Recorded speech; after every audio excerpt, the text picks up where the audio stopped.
How you all doing? So before I start, I can't help but notice these wedding chairs. And my mum always taught me that you should represent the environment that you're in. So I need you all to do me a favor. If I can just get you all to stand up. I know you've had your fruit and your coffee and your pastry.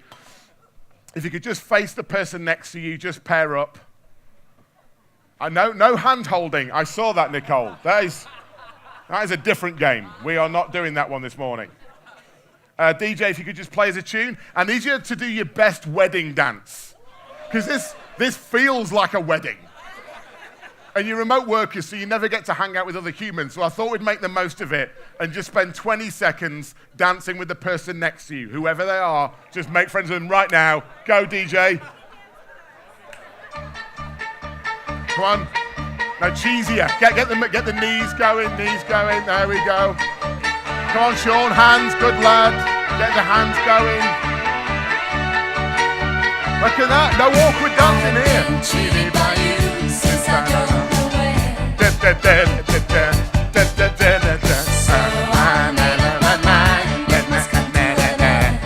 Go on, Dimitri, come on, son. He's had his chocolate. Sarah's going for it there. Right, you can sit down now. Thank you, DJ.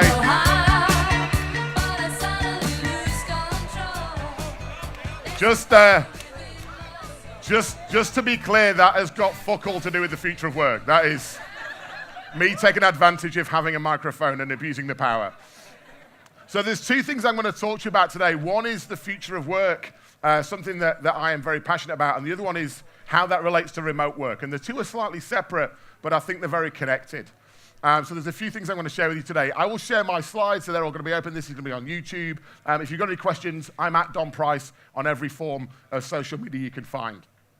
First thing I want to talk to you about are the Atlassian values. I'm not going to talk to you about Atlassian's products. I'm not going to try and sell you anything. This is not an infomercial. If I do that, feel free to rugby tackle me on stage. I want to tell you stuff that you don't already know. Otherwise, this is a complete waste of time. Values are important to me when I think about remote and distributed teams. Because if you don't know the value of why you're doing it and how you think about how teams interact, you're going to get it wrong. The values for Atlassian, one of the reasons I like them is before I joined Atlassian, I never kind of realized this, that I had two sets of values. There was work Dom and kind of social hangout Dom. And I didn't realize the veil that I wore when I used to work in the office. As part of my confession, I am a recovering chartered accountant. So I started my life in Deloitte in London because my parents convinced me if I became an accountant, I would have a job for life. What they didn't tell me was that job was fucking miserable. You would never actually want to do it for life. I managed about 3 years. But values are important because you need to know what your values are, both as a remote worker, but also the organization you're trying to grow. I get a little bit touchy when people talk about culture as a singular thing, because I don't think culture really is a singular thing. If I think about Atlassian, we've got many, many cultures that evolve over time. The thing that stays true are our values. Things like don't fuck the customer, not customer first or customer centric or think about the customer. Do not screw them over at any account, because without them, you don't exist. Things like play as a team. Recent Ernst & Young report shows that 90% of organizations are solving problems so complex, they have to be solved by teams. Kind of challenges the async and sync conversation we had yesterday.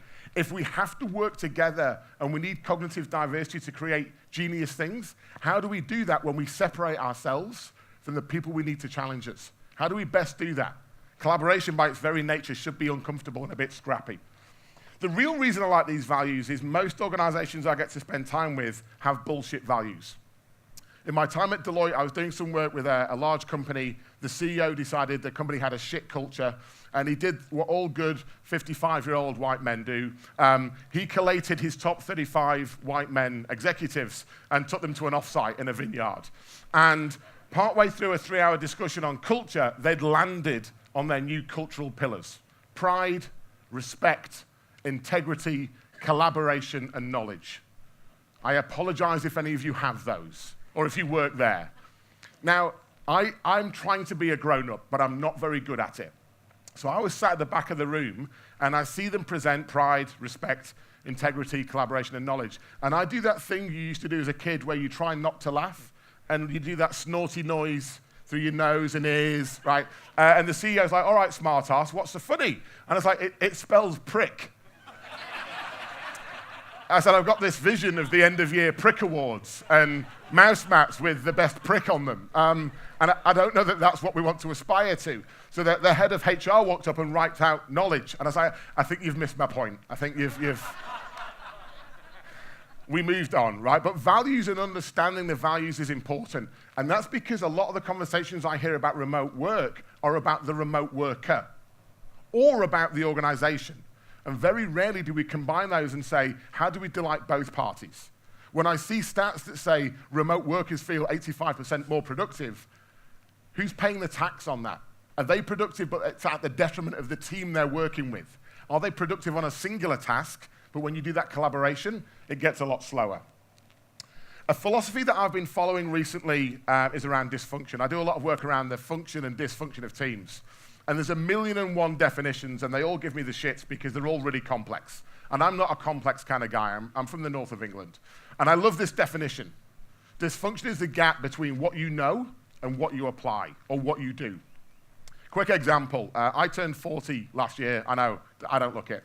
And when I turned 40, I had that midlife crisis, and a friend of mine gave me a book voucher for my birthday. Now, they're not a good friend, because they would have given me wine if they knew me, but they gave me a book voucher. I was like, fine, I'll buy a book. So being a 40-year-old, I bought a book on healthy eating. And don't buy it, it's shit. It says, eat green things, purple things, and red things. Don't eat yellow things. That's what it says. And it says, elevate your heartbeat for 20 minutes a day. I've read that book 3 times. My apartment in Sydney is above a Pizza Hut. My idea of colourful food is a Supreme. And my heartbeat races when I'm ordering on the bus, not knowing, will I arrive early and it's not ready? Will I arrive late and it'll be soggy? That is my excitement. So I know that I should eat healthy. I know I should do exercise. Instead, I'm carrying a bit of timber. And it's the same for us with remote work. The things we know, the things we're discussing now about remote work, we've known for years. There was no news headlines yesterday where I nearly fell off my chair with, oh my God, you can pay people globally? That's amazing. You can hire remote workers. Like we've known this for years. It's time for us to convert that knowledge into action. So there's a couple of things I'm going to talk to you about today. The first thing I want to do is acknowledge the history that we're living in. And the reason this history is important is I think it might represent the barriers of why we're struggling, and it might represent the conversation we should be having about why this is an opportunity. So if you look at the last industrial revolution, you go back to the 1920s, right? There wasn't remote work. There weren't digital nomads. We didn't have things like imposter syndrome. We didn't have innovation events. There was no such thing as empathy. All right? There was a largely white male workforce that went to work with their hands. They were working 9 to 5 in a factory or some kind of manufacturing system. And in that world, efficiency was king. Everything was doing the same thing faster, doing it consistently. But we're in a very different world now. But if I think about most companies I'm dealing with, they're still stuck in this kind of dark ages. Even for me, graduating university, excuse me, in the year 2000, I studied Taylorism, which was about the optimum size of a shovel for shoveling steel in 1910 Pennsylvania. That's what I studied in the year 2000. So we've not yet moved the conversation to what is it to be an effective organization? How do we focus on outcomes and not outputs? If you truly embrace remote work and you're empowering people and you give them autonomy, remote work is just a natural conclusion. But if you're in that efficiency model, there is no chance in hell you're going to allow anyone outside the building. And that's why I saw the questions I saw yesterday. How do you know that they're working? You don't. The same way you don't know if someone in your office is working. You have no idea. Just because I've got my laptop open doesn't mean anything. So this understanding of trust and autonomy and empowerment, it makes sense, but it's really hard for us to do. So a quick pop quiz. Who can name, not the movie, that's easy. Who can name the year? Just shout it out, don't be shy. 2000, who said that? Movie buff, good lad, movie buff. So the year 2000, Gladiator, great movie, terrible movie. The reason this is important, the year 2000 is not that long ago. I still remember it. Year 2000 is important for this story. It's why effectiveness is key. In the year 2000, Blockbusters made $800 million in late fees from me and you hiring Gladiator, watching it, going, it's a bit shit, watching it again to check, and then returning it a day late. $800 million in revenue from late fees. I guarantee most of us would kill for that revenue line. That same year, they had the chance to buy Netflix for $50 million. And they didn't. And they actually made, like on the data they had, they made the right decision. DVD players were $1,600. Only the elite had them. The Netflix business model was to go on the interweb, which not everyone had access to, pick a DVD, and then wait for it to arrive in the mail. Blockbusters laughed them out the room. They're like, no, you just get in your car, you drive to this awesome bricks and mortar store, and you hire a video.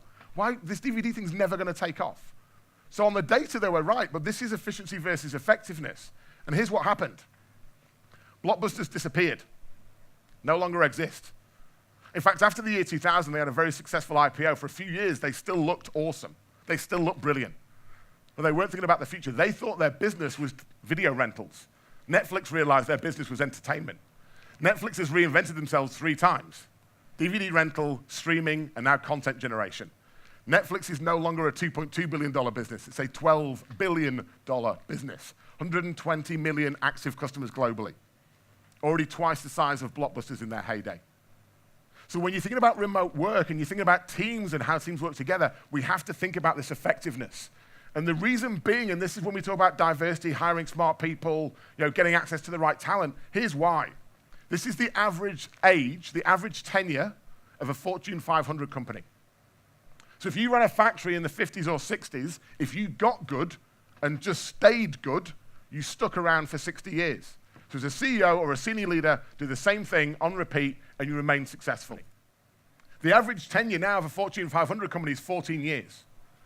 So what that means is businesses have to refresh. It means as a remote or a distributed team, you have to be thinking about how you stay relevant and change. So let's get onto the remote part. Now we know the context as to why this is important and the rate of change. Why this is important for us. So a lot of people yesterday talked about their why or talked about why as a theory. These are the specifics why for us. We sell products that enable remote collaboration. It kind of makes sense for us to dog food that by actually living and breathing in that world. It makes our products a damn sight better. We also do a lot of remote collaboration. We want to access smart people wherever they are in the world. It's part of what we do. We want to be able to share that knowledge because we genuinely think that sharing is caring. And also for us, with science, technology, engineering, maths, there is a shortage of people globally, and we only want to hire A players, right? I've yet to meet an organization that's hiring the Bs or the Cs, but everyone's trying to hire the A players. But in a supply-demand market that we're in, you have to go where their A players are, right? You can't just say, we're in Sydney, all move to Sydney. So we've got teams all over the world. We've actually got 9 Atlassian locations, and home office, our remote workers, are our 3rd biggest office, if you all put them in one space. But the thing I want to touch on that's important for us is the difference between remote. And remote gets bandied around quite a lot as a generic term. We see 3 types of remote working. The first one is distributed teams. 2 Atlassian offices, but they are in separate locations, time zones, geographies.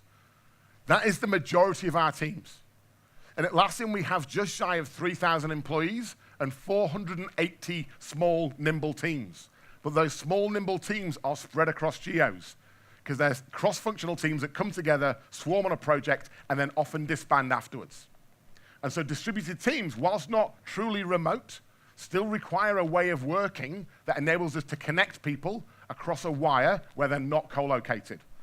The second one is the occasional kind of work from home. I've got a dentist appointment, my dog's getting its teeth cut on Wednesday, I'm not going to be in. I'm not going to talk about that today, because if you hire fully formed adults and trust them, the occasional working from home should be a transaction that just occurs. If you're having that conversation, leave. Like, not here, stay here, this is fun, but leave the organization. Because if you've not got enough trust to work from home for an afternoon, that's probably not a conducive environment for growth. But I'm not going to touch on that today. So the second thing I'm going to touch on is remote friendly. This is something that at Atlassian we honestly thought we were good at until a year and a half ago when we acquired Trello, and we're like, oh no, you're actually good at it, we just thought we were. They were remote from the get-go, so what they have learned, the knowledge they've acquired, the practice that they have are significantly better. So distributed teams. About 4 or 5 years ago when I first joined Atlassian, I sat down at the end of my first 90 days, and I said to my boss, I need to be honest, I really don't like it here. And the reason I didn't like it was I was trying to do a lot of firefighting, and he wanted me to do something different. He said, Dom, we're kind of good now because we're small. We were kind of 400 or 500 people at the time. We're now nearly 3,000. He said, your job is to avoid us getting slow, monolithic, and fat. So use the knowledge that you've acquired from all these other organizations and let's go and form awesome, great teams. The nimble, autonomous, empowered. I was like, cool. How do I do that? And he's like, you'll work it out. You're a clever guy. It's why we hired you. And I was like, okay, so I need to work out what makes a great team. If 90% of organizations need cross-functional, cognitively diverse teams, what makes a great team? No surprise, I work for a technology company, and essentially our staff developed Tourette's and just shouted tools at me. Tools, tools, tools, products, tools, Trello, Jira, Confluence, apps. We need products, we need tools, we need to be able to communicate, we need chat, we need tools. And I'm like, that's cool, calm down. What we discovered is that a fool with a tool is still a fool, but be very careful, you've made them faster. So if you do have idiots, do not give them technology. Don't. You will make them faster at being bad, and that is not a good thing. So the second thing we looked at was people, right? People like you. How do you hire smart people? There's about 1 trillion ways of categorizing people. We went for the very simplistic growth mindset, fixed mindset. Growth mindset enables you to challenge the status quo. You're all about exploring and abundance and experimentation. You love getting stuff wrong because you learn from it. Fixed mindset is, I am who I am where I am, I have what I have, and this is all I can do. We hire for the growth mindset. But here's the bit where remote work and distributed teams got caught up. Practices. Our practices, our ways of working, our policies and procedures, which kill my mojo on a daily basis, are baked in the 1920s. They're baked in an environment of distrust, where we want, how can you make sure that my staff are working every day and doing the hours they do? You can't. Be a good leader. Inspire them, and then get out of their way. So practices was the thing we focused on. First thing we did was we looked at 3 awesome Atlassian projects. Complete waste of time. So when you look at a great team or a great project, and you say, what was the secret sauce that made you awesome? They're like, it just worked. We just got on, it was really nice. I'm like, that's cool, I can't bottle that up. So we looked at 3 failures. 3 Atlassian projects that where just saying the project name made people want to hide, curl up in a ball, want the ground to swallow them up. And we landed on 8 attributes for a healthy project team. About 80% of our teams in Atlassian act and smell and feel like a project team. They are cross-functional. This isn't departments. I don't care about marketing or sales or IT. We don't care about functions and departments. This is teams, cross-functional subject matter experts coming together to work on a common goal. Our project teams tend to swarm. They tend to work on milestones. When they ship, they tend to then disperse. We actually thought that all our teams were project teams for a while, and then we discovered 2 other team personas, leadership teams and service teams. Leadership teams, any leaders in the room? Awesome. So you might be able to empathize with this. We noticed 3 attributes of our leadership teams, 2 that were good, 1 that we weren't so sure on. Great leadership teams, inspire, coach, mentor. Right? They are there for their teams to actually amplify them. They are a true multiplier. They also set long-term vision and direction. They set the North Star. You've heard a few people talk about purpose and mention Simon Sinek, that here's the big, hairy, audacious goal that I want you to get excited by. They're the 2 things that great leaders do. The third thing we notice with our leaders is what we call the pigeon boss. So the pigeon boss has read the book on autonomy and empowerment, and they leave you alone. And then the second week of the month or like towards the end of the quarter, they wake up a bit nervous, and they fly into your project area, shit everywhere, and fly out. If you're not laughing, it's you, but this is part of the therapy. It's okay. It's a Sunday, you're amongst friends.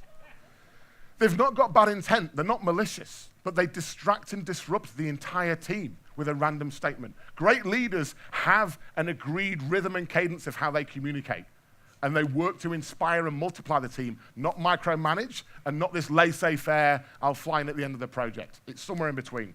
Service teams were interesting for us. They smell and look a lot like project teams, but instead of having a backlog, they have a queue. So their first job tends to be to triage. You'll know the service teams in your organization. They're the firefighters. Do we have any firefighters in the room? Awesome, right? So you've got your cape in your drawer. You wait for shit to go wrong. You fly in. You put the fire out. You take the wine, the plaudits, the Employee of the Month award. Be careful for firefighters. They're also fire starters.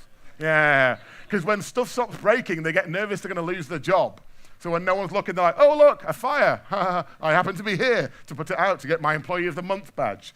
But service teams are great for understanding how you prevent and not just cure. Again, in remote environments, this becomes even more important. So what do we do with this? We looked at the 8 attributes of what made a healthy project team, leadership team, and service team. And what we did was we made this a non-technological thing. We say to our teams, you own your health of how you work together. As a distributed team, this means that they have a meaningful conversation in advance of how they work person to person.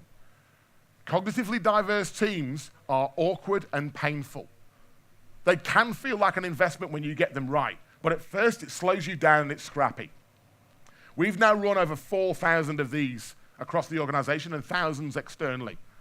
It's nothing to do with technology. This isn't a sales pitch for Jira or Confluence or Trello. You do this with thumbs and Post-it notes. We actually get people to vote first and speak second, because that enables the introverts to share their view, because we want everyone to contribute. Everyone sees the world through a different lens, and this is our way of hearing their voices. Now, we actually worked on this internally, and it enabled us to scale at a rapid pace and not get slow and monolithic. We actually started to ship almost quicker. We had more mojo. We won Best Place to Work. We've got great engagement. As we added more teams and we thought stuff would go wrong, we actually got faster and better. And so we documented it internally, and we called it the Team Playbook. Essentially, it's comprised of 3 health monitors, one for each of those teams, and we've now got 31 plays. Imagine this is like a fitness instructor, puts you through the drills, that's the health monitor, and then they give you some fitness exercises to do, that's the plays. The plays are things like a project poster, elevator pitch, retrospective. How do you do a project kickoff? How do you do a pre-mortem partway through a project so you know to avoid the things that might go wrong before they go wrong, not a post-mortem. Don't find out after the event. So we've been running with this for about 2 years, and then one of my bosses, one of our co-founders, Mike, said to me, you know how we call this our secret sauce? I've had an idea. Let's just call it Source. It's no longer a secret. So we published it externally. So if you go to Atlassianteamplaybook.com, every artifact that we use to manage our 480 teams globally is on that website. This is used by our distributed teams every single day to avoid the friction and natural conflict that you get when you're in different cultures, customs, and time zones. It enables us to get on the same page up front rather than fixing. It avoids that miscommunication. Interestingly, we only have one version of this. So the teams at Atlassian, those 480 teams, they use this same site. So when we published this, we made a decision to retire our internal version. So this isn't a marketing play to get people to buy our products. It's free. You can use it without our products. And if you use our products, every template and blueprint we have is in there for you to use free of charge. So remote teams, how are they different? Now, I'll be honest, when I got invited to talk at this conference, I had to be honest with Liam and Igor. I was like, you know, we're not fully remote. Like, we're not the example of a 3,000-person company where everyone's in different countries. Like, home office is our 3rd biggest, but we're not fully remote. But we do have great knowledge on remote teams. This is something that Barry Murphy, one of our senior engineers in Trello, taught me a while back. And it was great to hear this from an engineer, because again, nothing to do with technology. And he reminds me of this every time we catch up. Every interaction, it's both sides here, every interaction is an opportunity to reinforce how much we care about remote teammates. There's a flip to that. Every interaction is also a chance for you to screw it up, to get it wrong. So you've got to make sure that those interactions are meaningful. Quick example, anyone here been in a conference room and you've got remote people dialing in? And then how much do you hear from them? Not very much. They are quiet little beings, those remote people, aren't they? Because you start having a conversation around the table and you forget they even exist. Like back in the day before video conference when they used to dial in, you'd be like, Jason, are you there? And you lost Jason 50 minutes ago. Like his contribution was that unimportant, you didn't even notice he'd fallen asleep. So this was a challenge for us. So this is what Trello taught us. Again, every interaction. That is an interaction, so it's a chance to reinforce. So now we have a philosophy. If one person dials in, everyone dials in. Does not matter how many people are in the same location. You do not gather in a meeting room and have one person dial in. Everyone dials in.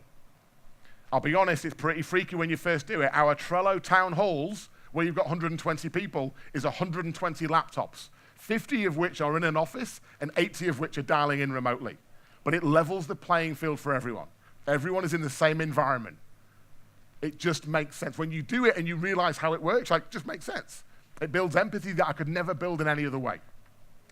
As a tech company, we obviously are very indulgent with our swag. We used to get all our swag delivered to the office. There'd be a swarm because engineers love a free t-shirt like nothing else other than a free lunch. And then we're like, hang on, this isn't cool for our remote employees. They're missing out. So now when we have new swag, it doesn't get delivered to the office, it gets delivered to your home. It doesn't cost us any more, but it makes that remote employee feel equal and equitable to everyone else. It also means kind of like on some of the pictures we saw yesterday, right, from Sarah, the idea that we're all wearing like t-shirts, like that geekiness, that inclusivity can still come even though you're in very different locations. We also did something with our teams. This is an autonomous thing one of our teams in Trello did, as well as actually sharing their experiences. So they get to share personal experiences and stories with each other, so they care about the person, not just the work. They also did an idea where they're like, you know what, one afternoon a month, just go and do a thing with your family and then share it. So we gave everyone an afternoon off. Why? Because in our office, we do celebrations all the time. Remote workers don't. So we said to them, go and not just share the experience, go and have an experience. And tell us what it's like in your area, and tell us the fun things you do. Tell us about your kids. The storytelling on this seems like a tax. It's a brilliant investment when you get it right. Because when you genuinely care about your colleagues, you can find out how you genuinely communicate and work together. But it's not all success. I'll be lying if I said we got this right every time. So a quick story about a fuck up. So one of our teams in New York, celebrating a release, they go for dinner, there are a few wines in, you can see beardy guy, little bit excited, right? He's had a few too many Chardonnays, they've got the beads on, and they're going wild. And they're like, hey, we've got a remote team member, I've had a really good idea, let's dial them in. Yeah. If you want to create the fear of missing out, get 6 of you round a table, drunk as you can, dialing in your teammate who's at home.